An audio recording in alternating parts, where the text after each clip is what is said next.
Fala galera, tudo bem? Sejam bem-vindos a mais uma aula aqui na LAC Concursos. Eu sou o professor João Kleber e estarei ministrando a disciplina de Informática Básica para vocês. Bom, na aula de hoje nós iremos abordar um assunto que cobra muito na parte de redes de computadores, que seria os navegadores. Como que se dá essa continuação de redes de computadores? Os navegadores são aplicativos, são sistemas que permitem você conectar a internet. Uma coisa que você precisa saber, e algumas bancas pesadas, costumam colocar uma terminologia diferente. Eles costumam cobrar o seguinte: se você compreende, gente, a ideia de browser. Ah, professor, o que seria browser? Browser é a mesma coisa que um navegador. Ele é um aplicativo que permite você conectar à internet. Uma coisa também bem interessante. Bom, não é porque esse aplicativo ele te permite conectar à internet que ele funciona somente para a internet. Pode ocasionar, por exemplo, se você trabalha numa intranet, que nós aprendemos na aula anterior, que seria uma rede de acesso restrito local, o navegador ser uma ferramenta para você acessar um sistema interno. Então, logicamente que por padrão ele é para navegar na internet, mas ele pode funcionar dentro de uma intranet como um sistema, tudo bem? Bom, outra coisa que eu preciso saber, professor, quais são os tipos? No concurso público, ele cobra 3 tipos de navegadores, tá? Aí eu preciso saber a especificidade de cada um? Não, mas você precisa saber, gente, quem são esses tipos. Os 3 que mais são cobrados para concurso público é o Mozilla Firefox, é o Internet Explorer e Google Chrome. Esses 3 você precisa aprender os nomes. Lembrando, eu tenho que decorar? Não. Decorar você esquece. Aprender você vai saber para o resto da sua vida. Bom, tem uma coisa que nós temos que levar em consideração quando se trata sobre Internet Explorer, é que é o seguinte: o Internet Explorer até o Windows 8, ele era padrão. Agora, o Internet Explorer, na versão mais atual do sistema operacional Windows, que é o Windows 10, ele mudou a sua nomenclatura. Agora não se chama mais Internet Explorer, ele se chama o Microsoft Edge. Então, vamos lá novamente. Tem 3 tipos de navegadores que cobram em concurso público, tá? Se ele cobrar, por exemplo, a versão mais atual do Windows, né, que seria a versão Windows 10, ele pode te perguntar qual é o navegador padrão.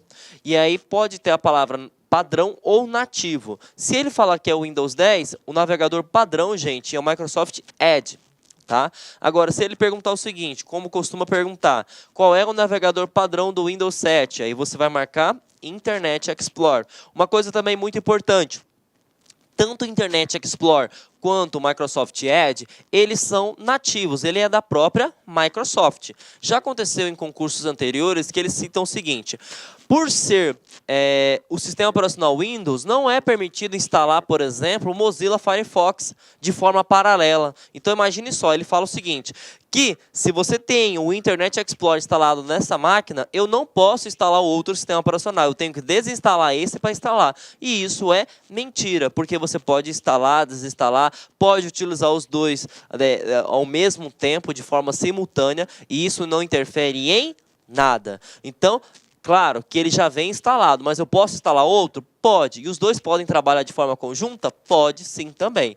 Então, sabemos aí algo sobre os tipos, né? Se ele perguntar sobre a evolução, você tem que lembrar que é Internet Explorer, e se perguntar qual que é a evolução, é o Edge. Uma coisa que eles costumam fazer, e isso é uma pegadinha, e vocês viram já na aula de manipulação de informações através do sistema operacional Windows, é que ele pode tentar confundir a sua cabeça.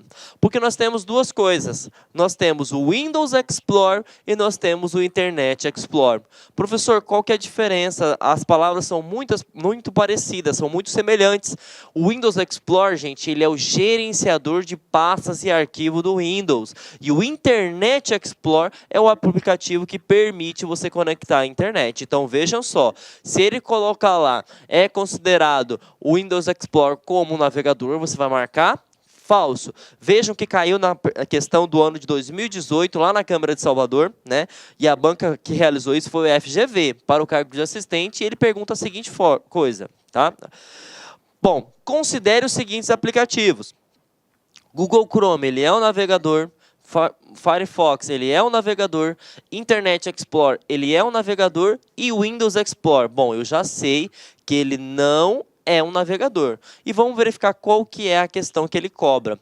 Da lista acima, são destinados à navegação na internet somente os aplicativos. Bom, você já vai eliminar de cara todas as assertivas que tiver a opção 4. Porque o Windows Explorer, gente, nós sabemos que ele não é um navegador para a internet. Ele é um aplicativo que permite gerenciar arquivos e pastas. Então, vamos lá, 1 e 2 é? Sim, só que o 3 também é um navegador. Então, você pode eliminar. 1 é, 2 é, 3 é, opa! Até então, achamos nosso gabarito, mas vamos verificar o restante. O 4 não é, o 4 não é, o 4 não é. Essa questão você poderia muito bem utilizar a técnica de probabilidade de erro, porque todas que tiver assertiva 4, nós sabemos que está errado. Então, logicamente, que você saberia que ficaria entre a resposta da alternativa A e a resposta da alternativa B. Então, pergunta muito interessante que aconteceu neste ano de 2018, né? Que massifica o nosso conhecimento quando ele fala sobre tipos, tá? Bom, o próximo assunto que ele pode cobrar para vocês é a questão do funcionamento na internet. E aí você precisa entender algumas coisas. Bom, quando você trabalha na internet, gente,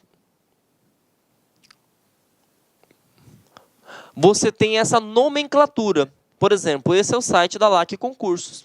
E ele pode te perguntar, gente, alguma parte da URL, tá? O que significa URL? O URL é o endereço.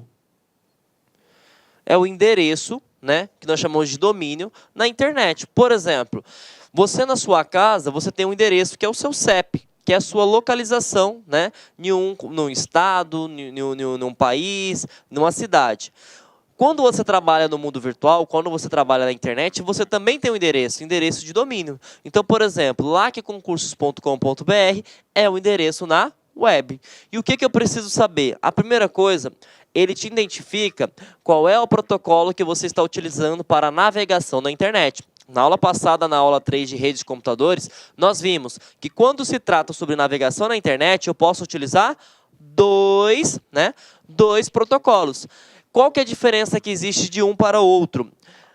Se você está utilizando HTTPS, você sabe que está seguro. Por quê? Porque existe um certificado digital, existe uma terceira parte que está trabalhando com a autenticidade desse site. E, normalmente, quando ele é seguro, é porque ele está criptografado. Tá? É como se fosse Opa, assassinando o português aqui, gente. Criptografado. Como se fosse um selo de segurança, tá? Que permite criar, né, uma identidade. Bom, mas eu poderia também, está escrito assim, http://. Qual que é a diferença? Este não é seguro, este não possui certificado digital e este possui certificado digital. Bom, depois do // existe a nomenclatura www. O que significa www? Significa que você está na internet. World Wide Web. Então, rede de alcance mundial. Então, toda vez que tiver essa nomenclatura, significa que você está na internet. Outra coisa importante, depois da pontuação da separação, vem o nome do domínio, tá? Então, a identificação na web da LAC Concursos é LAC Concursos. Uma coisa que nós temos que levar em consideração, tá, gente? Não é porque a empresa se chama LAC Concursos que o seu domínio obrigatoriamente tem que ser LAC Concursos. Porque eu, ou assim como vocês que estão assistindo agora, podem ir lá no site, né, num órgão chamado Registro BR, que é a entidade que regulariza os nomes de domínios no Brasil, e cadastrar, por exemplo. Uma vez que ninguém pegou esse nome para si, você pode cadastrar. Por exemplo, se você pegar o site do Banco do Brasil, não é bancodobrasil.com.br, é simplesmente BB.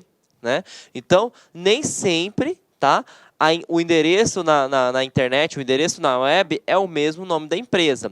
E aí, o que eu preciso saber? Depois que eu tenho o nome do domínio, eu tenho o tipo de domínio.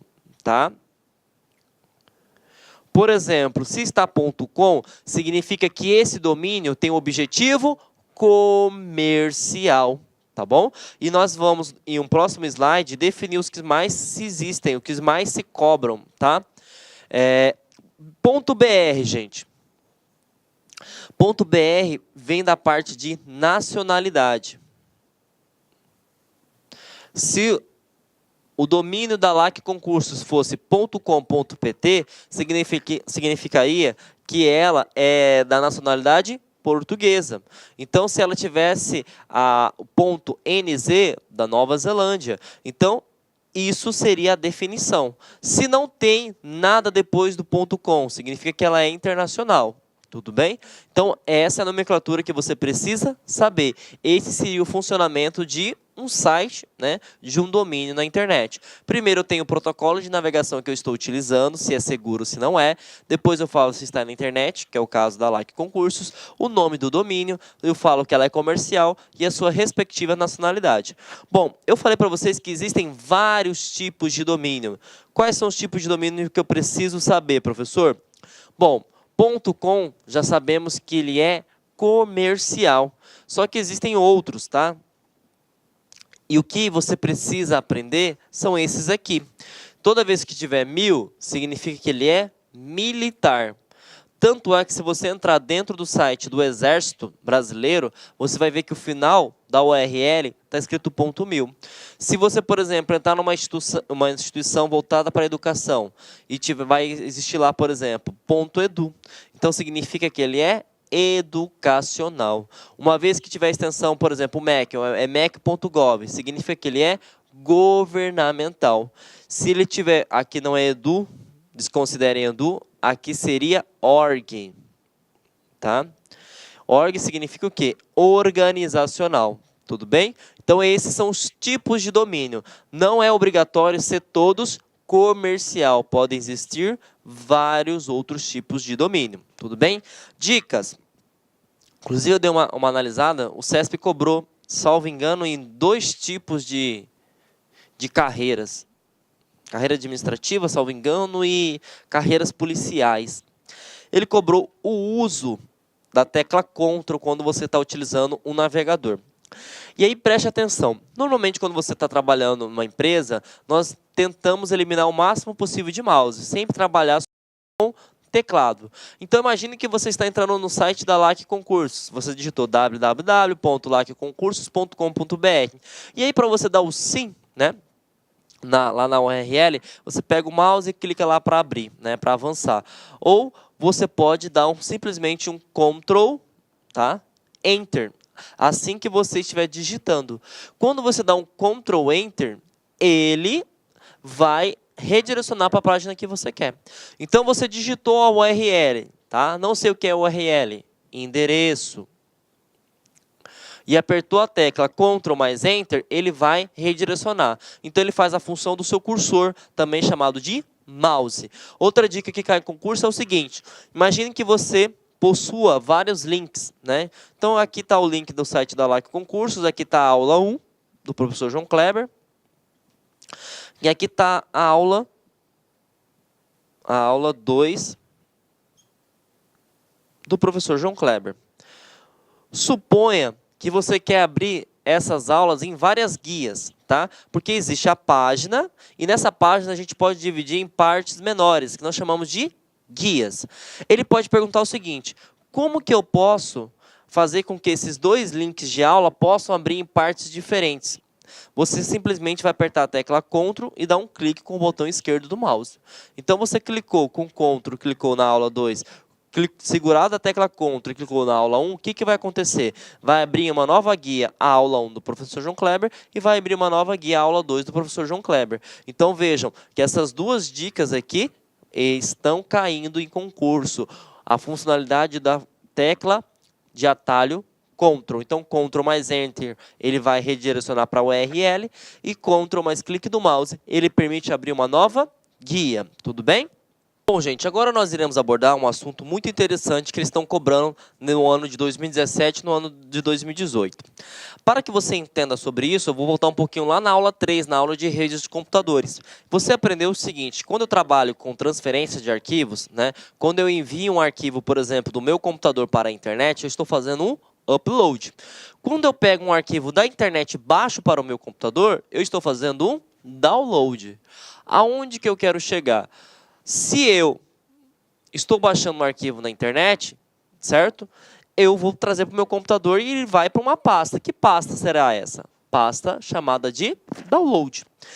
Bom, ele pode perguntar isso? Pode, só que ele pode avançar ainda mais. Ele pode te perguntar, gente, o seguinte: sabendo que a pasta é download, aonde fica armazenado todos os arquivos que você baixa através do seu navegador, por exemplo, o Google Chrome. Ele pode perguntar, supondo que você queira encontrar dentro do seu computador, qual é o caminho que eu consigo encontrar esses arquivos, né?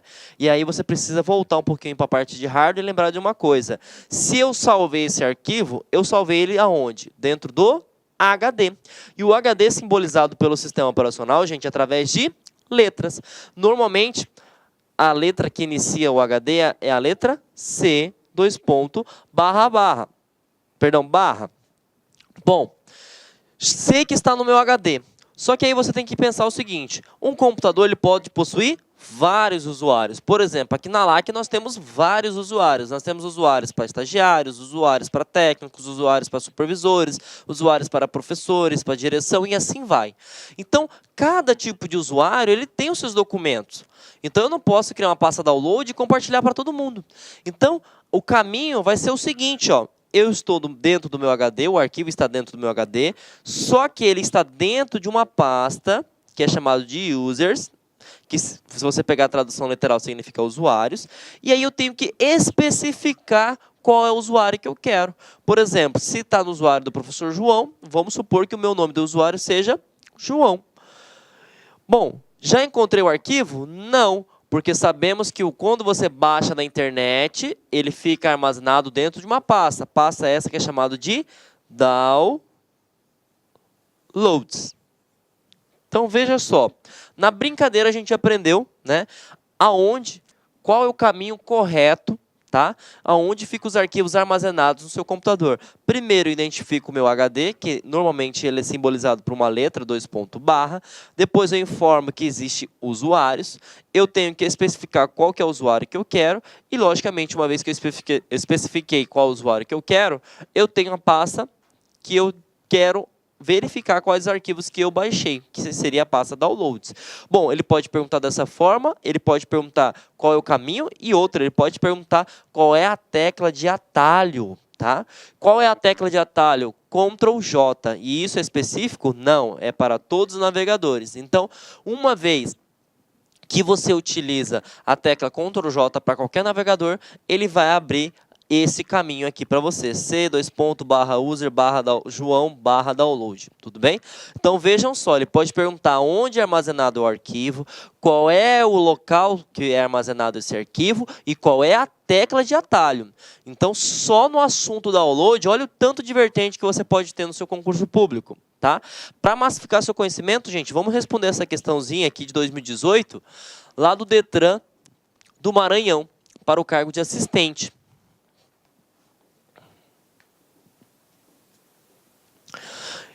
E ele cobra o seguinte: o navegador para a internet Google Chrome, em sua versão mais atual, está instalado no disco C. Olha, ele já falou a letra para você. De um computador com sistema operacional Windows 7. Ao fazer um download de um arquivo utilizando o Chrome, por padrão, o arquivo será armazenado na pasta. Bom, eu tenho que ter o nome do HD, praticamente o nome do HD está em todos, né? Então, vamos por parte. Primeiro, não existe armazenamento na área de trabalho. Não sei o que é área de trabalho? Desktop, tá?